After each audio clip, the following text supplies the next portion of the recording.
Aquí comienza Desde la Fogata.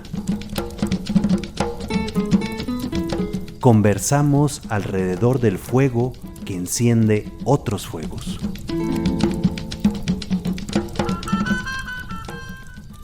Pues muy buenas tardes, estimado auditorio. Pues después de acabar la temporada del semestre de hoy, tenemos un bonus de programa el día de hoy desde la Fogata. Estamos de visita en Radio Guayacocotla. La Fogata ha decidido salir de Ibero León y visita aquí las montañas de la Sierra Madre Oriental, y pues con el gusto de estar compartiendo pues con un jesuita que ha ido trabajando durante muchos años junto a los pueblos indígenas, acá los pueblos náhuatl, los pueblos otomís, los pueblos mazapicnic, y pues bueno, es un gusto poder charlar con Alfredo Cepeda, alias El Fleis, de mucho cariño en la compañía de Jesús. Alfredo, pues un gusto poder compartir contigo. Pues aquí estamos agradecidos por su visita. Qué bueno que vinieron por acá a la Sierra Madre Oriental, aquí a Guayacocotla, la Sierra de Guayacocotla, y Mario Montemayor y Ricardo, que están aquí. Gracias. Es mejor así viajar y vernos de cerca, y para después ampliar nuestra voz a toda la gente que escucha desde la Fogata. Flay, si gustas compartirnos cómo ha sido tu llegada ya estas varias décadas, el trabajo que se hace aquí en Radio Guayacocotla, qué incluye, cómo es para nuestro auditorio que no conoce este proyecto. Sí, pues este proyecto forma parte de muchos otros o varios otros proyectos que arrancaron a principios de los años 70, cuando se inaugura, yo creo que así es, el concepto de educación popular. Y entonces la experiencia educativa de la Compañía de Jesús, cómo aplicarla en las orillas de este mundo, sea con los pueblos indígenas, con los campesinos o en las orillas de las ciudades, en los barrios. Eso yo creo que es muy importante tenerlo en cuenta, que se exploró ese nuevo concepto de educación popular, o sea, y que proliferó de muy diferentes maneras. Tal vez la más conocida de todas en la iglesia es la de comunidades de base. Grupos reunidos con el lenguaje de la gente, con una relectura de la Biblia, y para poder educarse y autoeducarse colectivamente, ¿verdad? En esta nueva realidad que desde aquel tiempo empezó a cambiar vertiginosamente, y hasta la fecha así lo estamos experimentando. Interesante cómo pues ha sido un trabajo de educación popular, como comentas, y bueno, también con mucha participación de jóvenes en su momento. Y bueno, también está aquí con nosotros Ricardo Aguirre, coordinador de la pastoral universitaria, que trabaja también con muchos jóvenes universitarios. Ricardo, algo que le quieras comentar al Fleis, preguntar en esta visita que estás conociendo Radio Guayacocotla. Gracias Mario. Oye, pues la verdad es que es un honor estar en este lugar que ha visto pasar pues mucha gente con muchos sueños, voluntaria también, que ha aportado, ¿no? En este proyecto, que sigue sumando. Y pues preguntarte, Fleis, así en este recorrido que han formado, pues sobre todo con los jóvenes, ¿no? En esta educación popular que ya lleva 50 años en esta zona, pues cómo has visto el trabajo de colaboración entre jóvenes que han venido y que han sumado, que actualmente todavía están por acá. Sí. Pues realmente yo creo que desde el principio, ¿verdad? Fueron primero los jóvenes jesuitas que estaban en magisterio, los que acababan de ordenarse, que con mucho entusiasmo empezaron estos proyectos sin tener la menor idea de lo que era la educación popular, ¿verdad? Pero ensayando junto con mucha más gente por todos lados. Estoy pensando en los jóvenes que después del 68 dijeron vámonos de la universidad, o al término de la universidad vámonos al campo, y empezaron a formar las organizaciones campesinas, y en los barrios el movimiento urbano popular, en el campo las organizaciones de ejidatarios, de comuneros, la lucha por la recuperación de la tierra, y también en la ciudad, en las ciudades fue muy importante, sobre todo después del terremoto en el 85, cientos de jóvenes que se involucraron en la reconstrucción de la Ciudad de México, pero desde la gente, porque los gobiernos, aprovechando el terremoto, querían sacarlos del centro de la ciudad, porque dijeron, no, pues qué buena oportunidad que ya se cayó el centro de la ciudad para sacarlos a las orillas, ¿no? Como a las joyas allá en León, ¿verdad? Y entonces acá la gente resistió, reconstruyó sus vecindades en el centro de la Ciudad de México, y así salió. Todo eso va junto, y aquí igualmente fueron jóvenes jesuitas. Estoy pensando lo que ayer comentábamos, que de 11 jesuitas jóvenes maestrillos, 10 pidieron venir a educación popular. Y entonces así es como se va formando como un proceso de aprendizaje de los que llegaron aquí, y también de aprendizaje de la gente junto con estos jóvenes. Y bien interesante, porque algo que se descubrió es que aquí en las orillas del campo y en la misma ciudad, la vida es mucho más colectiva, que no puede ser, no es una educación como individualizada, sino siempre en colectivo. Y eso además es súper benéfico, ¿verdad? Porque la misma gente ya está organizada para vivir así. Mañana tenemos una asamblea en que se juntan de una convocatoria en 3 días los delegados de 20 comunidades otomíes para hacer su asamblea, y en un contexto en que no se entiende sin la comunidad. Pienso que el redescubrimiento de la comunidad vía las comunidades indígenas y campesinos ha sido un aporte para la educación popular muy importante. Pero bueno, volvemos a los jóvenes. Actualmente ya tenemos una radio que, después de muchísimo trámite y esfuerzo, se logró ya su transmisión en FM con 10,000 watts de potencia. Esta es la radio no de gobierno, no de universidad, como la UNAM, por ejemplo, que no comercial, que con más watts en el país. Tenemos 10,000 watts. Entonces, con esto llegamos desde la frontera de Tamaulipas, aquí de la sierra de Veracruz, en la punta del cerro, y abajo hasta Pachuca. Pero como ustedes, como Radio Ibero León, también con las aplicaciones y por internet, pues es el enlace con todos los migrantes que están dispersos, de toda la gente que ha salido de aquí. Pero los voluntarios que vienen de los colegios jesuitas, señaladamente a esta radio, pues son una cosa muy importante. Ahorita ya no concebimos la radio sin los voluntarios. Voluntarios que dan un año y que ya vienen con el virus del internet y del virtual en la cabeza, ¿no? Sí. Entonces ya no necesitan aprender mucho, sino más bien enseñarnos a nosotros, los más viejos, cómo se vive en el mundo de la virtualidad. Pero eso sí. Entonces es interesante, ¿verdad? Cómo vienen los jóvenes y nunca se arrepienten. Sí, y siempre aprenden. Hay gente que después de aquí ha agarrado como su visión de la vida, para luego participar en muy diversas actividades, sea en la política o sea en el teatro, ¿verdad? Aquí estamos recordando ex voluntarios que estudiaron luego en León, ¿cómo se llama? Como Luz Alvear. Saludos a Luz y al Corcho. Y al Corcho, que aquí encontraron un área de creatividad, que nosotros ahora vemos que la están ejercitando también en otros campos. Ya ellos, claro que tenían una experiencia, pero fue un par de voluntarios formidable. Yo creo que todo eso es lo que se va dando aquí, ¿verdad? Pero este proyecto, como decimos siempre, tiene un pie en la radio y otro pie en las comunidades, que como ya decías tú ahorita, Mario, son comunidades náhuatl, tepehuas o mazapigní y los otomíes, de los 3 troncos lingüísticos que existen en este país. Y por lo mismo esa es una experiencia también de interculturalidad, primero de pluriculturalidad y luego de interculturalidad. Aquí el Radio Guaya, la mitad del equipo son de los pueblos indígenas, ¿verdad? Y entonces para nosotros mismos es un reto cotidiano el interactuar con compañeros que son de los pueblos indígenas. Fleis, pues bueno, esta radio Guayacocotla, la voz campesina, pues va adquiriendo su identidad al estar en contacto con las comunidades de la sierra, con estos pueblos que mencionabas. ¿Cuál ves tú que estos años, estas décadas que has estado aquí, serían 2 o 3 de los trabajos más importantes que se han realizado desde la radio junto con las comunidades?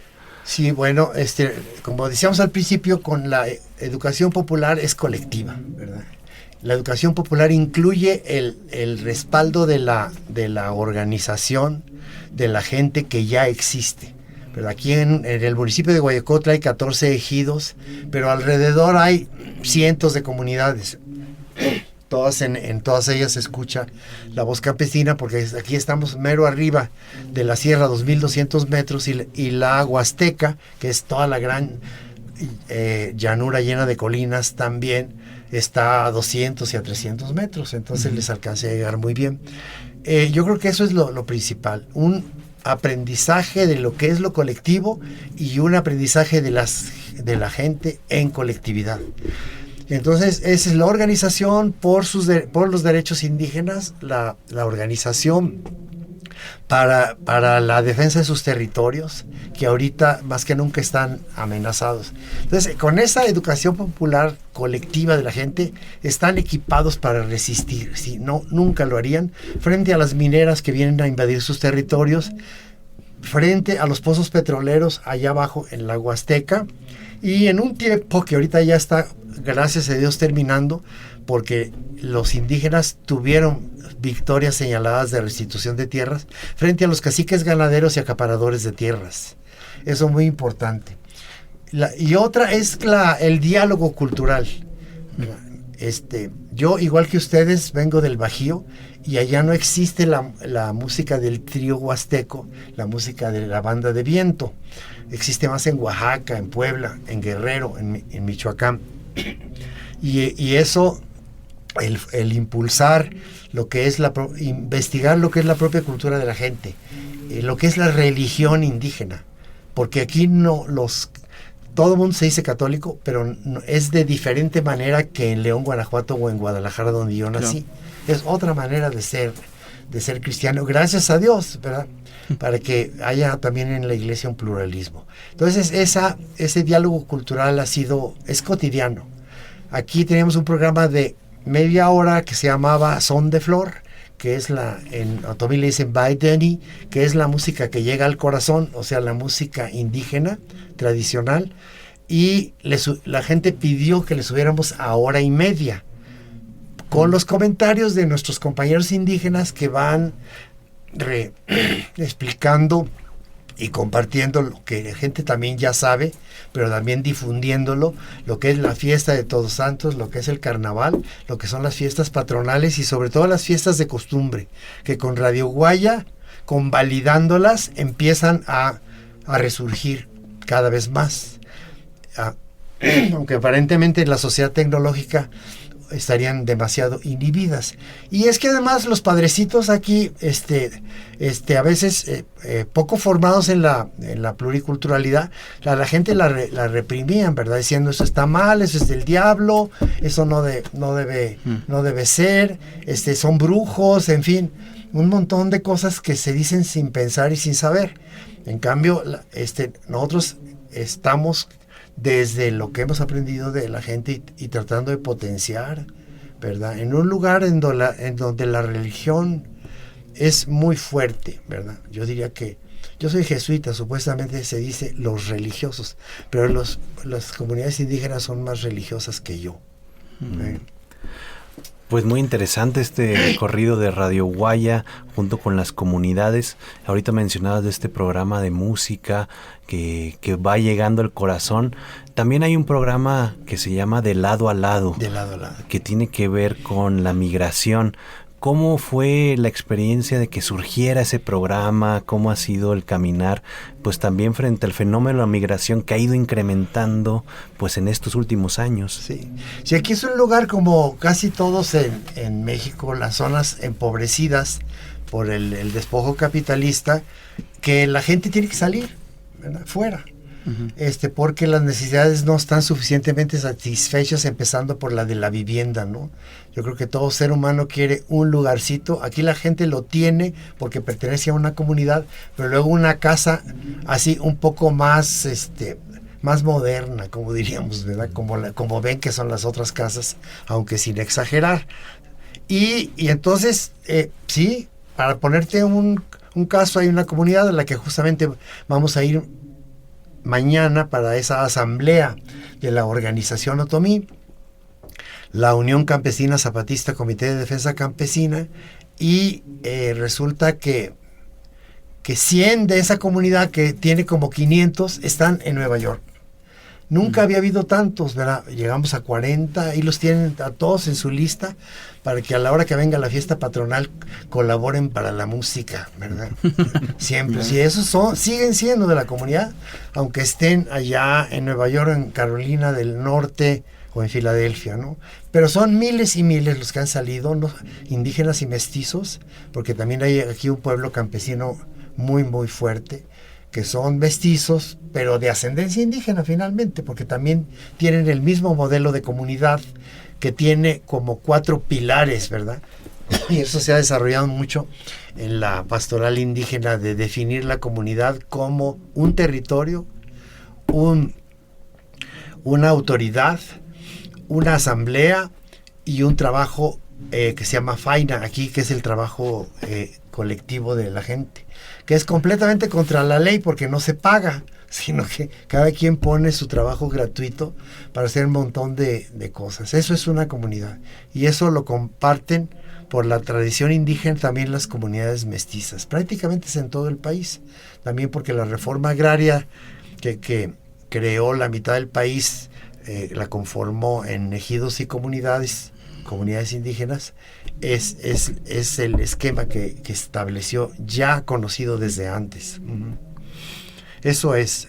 Entonces allá hay un diálogo continuo. El otro día, compañera coordinadora de este equipo, que se llama Mónica López, exalumna de Universidad Ibero de Puebla y del Colegio Oriente, ella hizo un registro de 31 estados de Estados Unidos que se comunican con la radio, ¿verdad? Que han mandado sus saludos, no solamente el programa de Lado a Lado, que es 2 horas los lunes, porque no nos da para más, pero que están mandando saludos desde allá, con una sensación de que todos sepan que no me olvido de mi comunidad. Sepan todos que saludo a mi mamá y no me olvido de ella, ¿verdad? Todos esos símbolos son muy importantes para mantener el vínculo. Y cada vez más hay, así como Radio Ibero León está levantando su rating, de todos los, de todo que tú los puedes contabilizar porque es internet. Aquí también en internet andamos por entre 300 y 400 subiendo los que escuchan en lugares que no son aquí, ¿verdad? Pues sí, se va tejiendo la red con pues todos los paisanos migrantes que andan por allá en Estados Unidos, en Monterrey, en varias ciudades, trabajando, apoyando a la comunidad. Y bueno, también parte de esta red están las universidades jesuitas que se van sumando. Rich, no sé cómo has visto tu impresión aquí en la radio, de conocer, de dialogar con el FLEIS, que nos va contando pues la experiencia del tejido comunitario que se va haciendo pues entre estudiantes, entre campesinos, entre gente que se va sumando energía, voluntad, tiempo para trabajar. Sí, bueno, apenas llegamos el día de ayer, pero en cuanto se llega aquí se siente un ambiente, un aire diferente, ¿no? O sea, un aire muy comunitario desde que el mural te recibe, ¿no? Y ya pues es una imagen que comunica, ¿no? Y que dice, aquí hay una apuesta a un proyecto diferente, que entonces luego ya se va como validando con todo lo que se va compartiendo, la misma gente que te va saludando y que pues muestra este tema que compartía FLEIS, ¿no? La identidad, o sea, el sentirte parte de, y ahí es donde está el tejido, ¿no? También en las historias que nos compartes ayer, FLEIS, en nuestra charla, de todo lo que ha sucedido, ¿no? De años y años de historia, pero que también se vinculan con el festejo, ¿no? Al rato nos vamos a ir a una fiesta, y entonces pues también la fiesta vincula, ¿no? Une, crea comunidad. Hace unas semanas estábamos en la comunidad de las ladrilleras festejando el Día de Muertos, ¿no? Y una celebración con mucha gente que participa, y entonces se van generando estos lazos, ¿no? Y esto yo lo percibo así como muy fuerte estando aquí, ¿no? O sea, se ve el manejo y el cómo se va agrupando, ¿no? Las comunidades, aunque estén en parte como dispersas territorialmente, porque viven en comunidades donde a veces están separados, pero eso no limita, ¿no? El que haya una comunidad y el que haya pues este tejido social que permite que se movilice también cuando haya necesidad, ¿no? Sí. Pues es importante también que exista todo este diálogo entre la ciudad y el campo, tan separados ahora por el sistema del capital, ¿verdad? Todo parece que la única imagen posible en estos tiempos en que el crecimiento económico y el espejismo de que todo el mundo puede ser exitoso. Aquí hay una propuesta, que es la propuesta comunitaria. En la comunidad se ve mal que alguien se haga rico, ¿verdad? Porque se separa, se distingue de la comunidad. Si alguien empieza a hacer ambición de dinero, muy bien, pero ahora tú vas a pagar la fiesta para que te emparejes con los demás. Sí, es cierto, ¿verdad? Eso es increíble, sí. Porque en donde las imágenes son tener carro de último modelo y estás esperando el Tesla, ¿verdad? Aquí la gente lo que más aprecia es el que todos estén parejos, ¿verdad? Y eso, pues, yo creo que el Dios de los cristianos se los dejó dicho, porque así es como viven, ¿no? Eso es importante. Entonces sí, para mí a veces cuando yo digo, ¿y cuántos años tienes ahí? 43. ¿Cómo 43? Como si fuera así un enorme vía crucis prolongado por décadas. Y no, o sea, esta es otra manera de vivir, en que si yo te digo, tú tienes 40 años en la Ibero, suena igual, ¿verdad? Sí, ¿verdad? Porque hay de todo, ¿no? O tú tienes 40 años en tu pueblo natal, ¿por qué te quedaste allí? Pues no, allí es mi lugar, pues, uh-huh. Cada quien.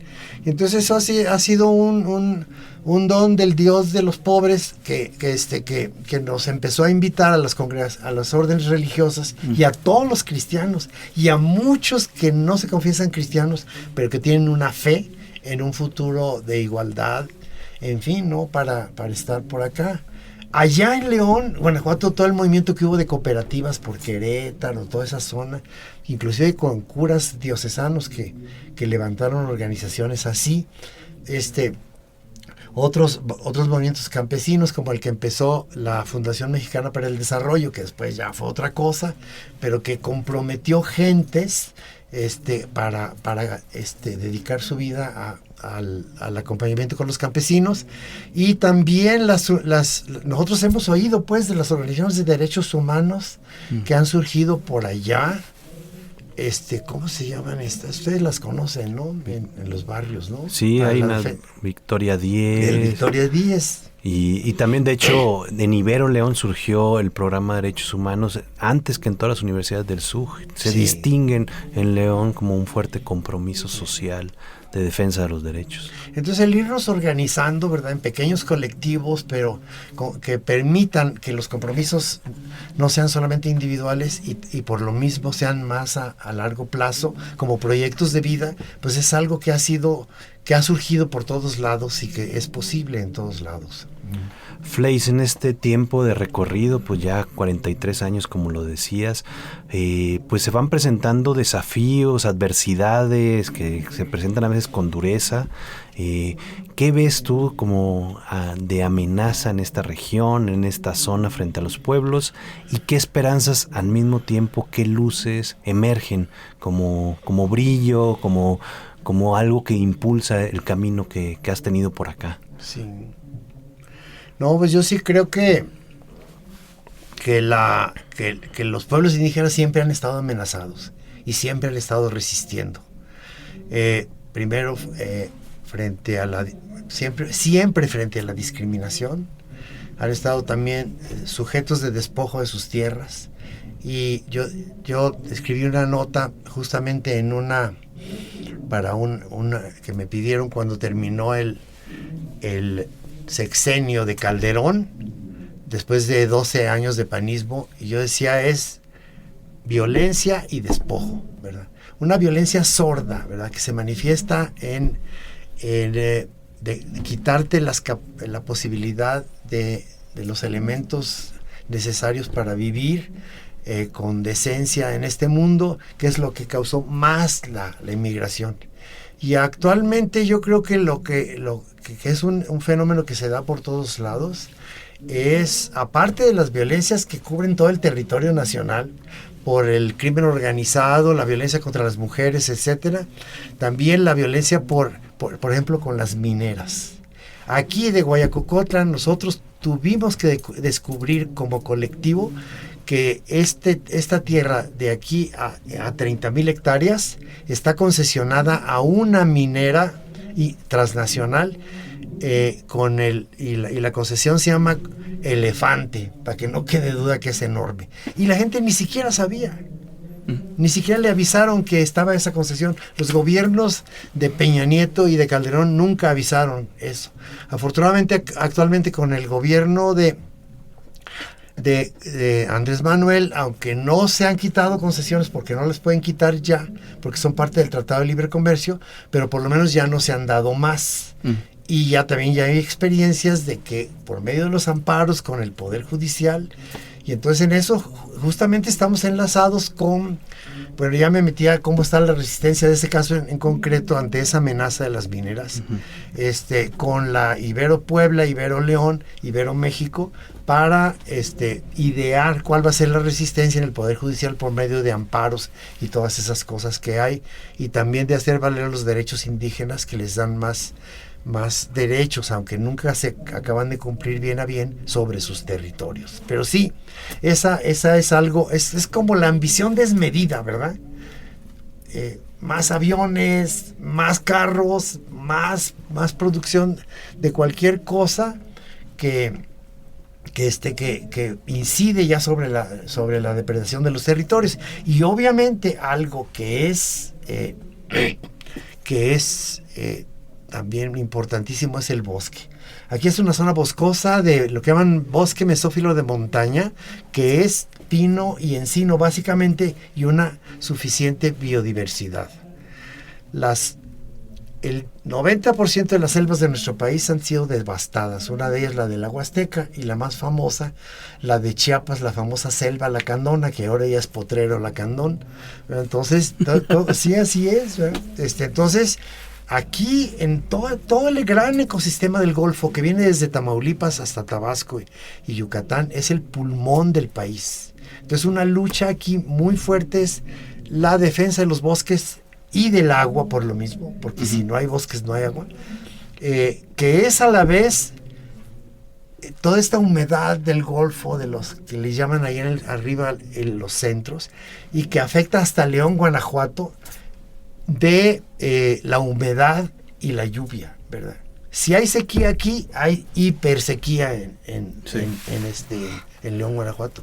Si aquí llueve y sigue en los bosques jalando e invitando el agua para que caiga, va a haber lluvia en el Distrito Federal y en León, Guanajuato. Entonces esas son las luchas más fuertes, las agresiones más digamos, despiadadas, ¿verdad? Porque como dice el Andrés Manuel, bueno, dice muchas cosas buenas y otras malas, pero de las que dice buenas es, no tienen llenadero, ¿verdad? Ya tienen casa en Pachuca y quieren venir a cortar el bosque para comprarse el auto, el carro del año, ¿no? Sí, esto que comentas del cuidado del medio ambiente, sí es como resulta algo impresionante cómo las comunidades tienen esta vinculación con el territorio, con el bosque, con la madre tierra, pues es algo interesante que desde las ciudades se puede ir aprendiendo una lógica, una dinámica, una vinculación afectiva del corazón. Allá en la Ibero León pues hemos ido reflexionando sobre esta encíclica Laudato Si, en varios círculos de lectura, compartiendo lo que nos va moviendo. Y bueno, pues se van haciendo estos tejidos, como comentabas, la sinergia que se hace con la Ibero Puebla, con el Instituto del Medio Ambiente, que vienen aquí, hacen trabajos, apoyan con los mapas, van haciendo investigaciones sobre las concesiones. Pues bueno, resulta muy interesante el tejido que se va formando. ¿Qué quisieras decirle, comentarle a jóvenes que escuchan esta grabación, esta entrevista, jóvenes universitarios que están planteándose cómo formular un proyecto de vida que tome en cuenta estas consideraciones, que aprenda de lo comunitario, que pueda generar como un cuidado por el medio ambiente, en medio pues de amenazas fuertes como de esto que dices del capital que va creciendo desmedidamente con este disfraz de progreso, pero alejado del bienestar de la comunidad. Sí, no, bueno, yo estoy pensando que hoy estamos a día 2 de diciembre, mañana es el 3 de diciembre, que es el día de San Francisco Javier, ¿verdad? Antes decíamos la fiesta de San Francisco Javier, ahora, bueno, por lo menos su día, aunque no haya fiesta. Pero, sí, porque ahorita estamos en la época de que ya las fiestas de antes se han acabado, incluida la de la Revolución Mexicana y la de la Independencia. Pero yo estoy acordándome de Francisco Javier. Francisco Javier estudió en la Universidad de París, fue compañero de San Ignacio, fue parte del grupo que fundó la Compañía de Jesús. Los demás se quedaron en Europa, pero él fue enviado a la India y murió a las puertas de China, después de haber estado en Japón. Entonces él cuando sale de Europa a las orillas de este mundo, donde estaban invadiendo los europeos, él estuvo sobre todo en el sur de la India, en Kerala, donde bautizó como a 150,000 gentes, no sé cuántos. Pero él, al ver esa realidad distinta, entonces les escribía hizo un llamado a los estudiantes de la Sorbona de París, donde él había estado, y decir, vengan para acá, ¿verdad? Ya la Sorbona es un centro de intelectualidad muy importante, pero vengan a las orillas, vengan acá donde más se necesita, donde más la gente necesita un diálogo para seguir creciendo y que todos seamos más parejos. Por ahí andaban las cosas. Eso es muy conocido de Francisco Javier, desde la India. Y entonces, en ese sentido, pues la invitación es, hay que dedicar un tiempo de la vida a compartirla en la zona, como dicen ahora, fuera de tu zona de confort, ¿verdad? Porque finalmente nadie se va a morir, ¿verdad? Tú necesitas una casa, un cuarto y un techo, necesitas una comida y necesitas algo para transportarte, pero sobre todo una relación satisfactoria con con la familia, con los amigos. Y como dice el Papa ahora en la otra encíclica que escribió, la de ¿cómo se llama? Fratelli Tutti, todos hermanos, la amistad social, ampliar los horizontes de nuestra amistad a mucha gente que no conocemos, pero que nos recibe con el corazón abierto. Aquí esa ha sido nuestra experiencia con los indígenas de este país, que son los que además tenemos una deuda, porque ellos son los que cuidaron y dialogaron con la Madre Tierra para entregarnos el país que ahora habitamos. Realmente es eso. En 1960 y 70 se dio un movimiento de los estudiantes grandísimo, sobre todo después de las represiones que hubo, y que los jóvenes abrieron su conciencia para salir a las orillas, ¿verdad? Es posible, es útil y es muy satisfactorio. Nosotros lo hemos visto entre los voluntarios que han venido acá por un año. Ahorita Radio Guaya, como decíamos, no se entiende sin los voluntarios. Y como para ninguno ha sido una experiencia negativa, para todos ha sido una experiencia fructífera. Entonces hay que salir, hay que conocer otros modos de vida, hay que aprender otras lenguas, que no a fuerzas ya nomás el inglés y el francés. Hay que, porque el mundo es mucho más, es mucho más ancho que el barrio del Cuecillo. Sí, por ahí anda, eso es, ¿verdad? Y que verdaderamente, además, paradójicamente, aquí como un hongo tecnológico está Radio Guayacocotla, en un ámbito justamente en el que los jóvenes se sienten, pueden aportar más, ¿verdad? Porque sí son como dos sociedades, una que nosotros le llamamos la contextual, que es la que vivimos aquí en estas sierras quebradas, porque fíjense, muchachos, aquí esta sierra está bien quebrada, es de las zonas más marginadas del país, a pesar de que está a 4 horas de la Ciudad de México. Uh-huh. Pero también hay muchísima vida. Entonces, es como una invitación no a una aventura de una semana, sino a emplear parte de la vida en el diálogo con la gente, como decimos nosotros. No, buenísimo. Rich, pues bueno, como ves, este diálogo entre las universidades, las misiones jesuitas, pues algo desde Francisco Javier, Ignacio, sí, que carteaban, intercambiaban, desde que empezaba la Compañía de Jesús. ¿Cómo cierras? ¿Cómo terminas esta charla? ¿Cómo te deja pues escuchar estas historias que van tejiéndose también desde las montañas hasta las oficinas de la universidad y van y vienen de ida y vuelta? Oye, qué buena pregunta. Está buena la reflexión. Bueno, a ver, o sea, desde que llegamos ayer y como hemos ido estando compartiendo, pues lo primero que anima el corazón es a decir, hay que estar más cerca, ¿no? O sea, hay que buscar el modo de estar cerca y de ser vínculo, de ser puente para que quienes están ahorita en la pastoral y que están pensando también qué hacer, ¿no? O sea, cómo ligar su profesión que están ahorita aprendiendo en el aula con la realidad que está a su alrededor, ¿no? Y no solo la realidad que el contexto ahorita les está ofreciendo, sino que abran sus ojos a ver otras cosas y que en la pastoral hemos estado dialogando mucho al tema y que entonces se van encontrando con estos cuestionamientos de hacia dónde puedo ir y que este sea un modo, ¿no? Yo creo que ahí podemos hacer algunos intentos, ver cómo le podemos hacer, pero pues definitivo, pues continuar con esta apuesta de la pastoral de salida que apuesta, ¿no? A que no solo sean experiencias, ¿no? Así de momentos, sino pues la vida a la que se va apostando. Y también quisiera como lanzar una pregunta así como todavía así como más profunda, como al Fleis, que me gustaría. Ahorita yo decía que él tiene 43 años y platicamos ayer que más o menos pues tenía tu edad, Mario, cuando llegó aquí a Guaya, ¿no? Y entonces pues la vida puesta, ¿no? En estos 43 años y preguntarte, un joven que a lo mejor pudiera tener incluso como esta duda vocacional, ¿no? Hay saludos a los de vocaciones jesuitas, al Tisca, al Beto que todavía anda por allá. Pues preguntarte, Fleis, así como muy concretamente con jóvenes que a lo mejor pueden estar en esa búsqueda también, ¿no? Hoy, incluso nos decía el Chorel hace unos días, ¿no? Ser joven cristiano hoy es ser joven rebelde, ¿no? Porque implica apuestas que a lo mejor pues son diferentes, ¿no? A lo que la realidad presenta. ¿Por qué sería bueno, recomendable entrar a un proceso de vocación en la compañía el día de hoy?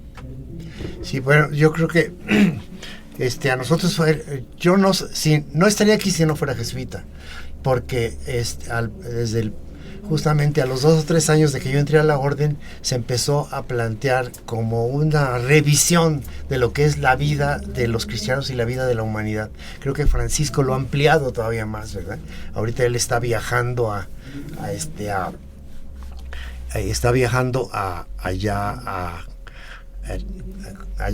¿a dónde va a ser el COP? A Dubái. Está viajando a Dubái, ¿verdad? Para hablar mañana, creo que hoy creo que iba a hablar, ¿verdad? Dar su palabra. Y él lo mismo, ¿verdad? Él es una persona muy consciente, no solo lo que pasaba en Argentina, no solo lo que está pasando, lo que ve desde Roma, sino lo que le está pasando a toda la humanidad. Igual Francisco no hubiera sido papa si no hubiera sido jesuita, no porque lo hayan visionado, porque yo creo que está arrepentidísimo, pero bueno. Pero sí es cierto, ¿no? O sea, yo digo que evidentemente que esa es una cosa las vocaciones de cada uno, eso sí son inalienables, ¿verdad? Uh-huh. La vocación a Moisés, a Samuel, a David, a Jesús. Pero que sí es, creo que sí. A veces no es como tú decías, es rebelde. Dice el Chore, ¿verdad? Mi amigo. Hay que ser rebelde. Pero yo lo que digo es simplemente abrir las opciones, ¿verdad? Marx decía que la pequeña burguesía es la de una persona que tiene su familia, su trabajo y sus cuates. Entonces hay que abrir el abanico, ¿verdad? A que la vida sea mucho más abierta y que los pocos años que podamos vivir en este planeta pues sean algo útil y agradecido, porque al ser útil uno recibe mucho más de lo que da, ¿verdad? De acuerdo. Pues muchas gracias, Fleis, muchas gracias, Rich. Ha sido un gusto charlar con ustedes en esta visita de la Pastoral Universitario a Radio Guayacocotla, que es una radio que va creciendo. Está aquí construyéndose un edificio donde se va a inaugurar aquí el siguiente año, esperemos que en enero, muy bonito, donde va ampliando su voz, va ampliando la voz campesina, que pueda seguir llegando, que pueda mantener ese tono profético, ese tono esperanzador, ese tono de cabida, de albergue. Pues ha sido un gusto poder estar aquí de visita, y pues seguiremos estando en contacto con los puentes, las vinculaciones. Muchas gracias, Fleis, muchas gracias, Rich. Muchas gracias, sí, de veras, esta vinculación yo creo que es estratégica, ¿verdad? Que en los centros donde hay más oportunidad de que se acumule conocimiento, información, tecnología, etcétera, también pueda sobrevivir dialogando con la gente que vive en las montañas y aportando y recibiendo. Creo que es lo que vamos a seguir haciendo ahorita en plataforma con la Ibero Puebla y el Colegio Oriente, y ampliado, porque sin cerrar los horizontes, como ya hemos hecho muchas cosas juntos, contigo, Mario Montemayor, no solamente aquí, sino también en Nueva York, para decirles a los gringos jesuitas, dialogar con ellos y también decirles nuestras experiencias, como ellos puedan aprovechar. Pues un gusto, seguimos aquí desde La Fogata en Radio Guaya. Un saludo y hasta la próxima. Hasta la próxima. Desde La Fogata. Gracias por escucharnos desde La Fogata. Síguenos en nuestras redes sociales, Instagram, Facebook, TikTok y YouTube como Pastoral Ibero León. Hasta la próxima.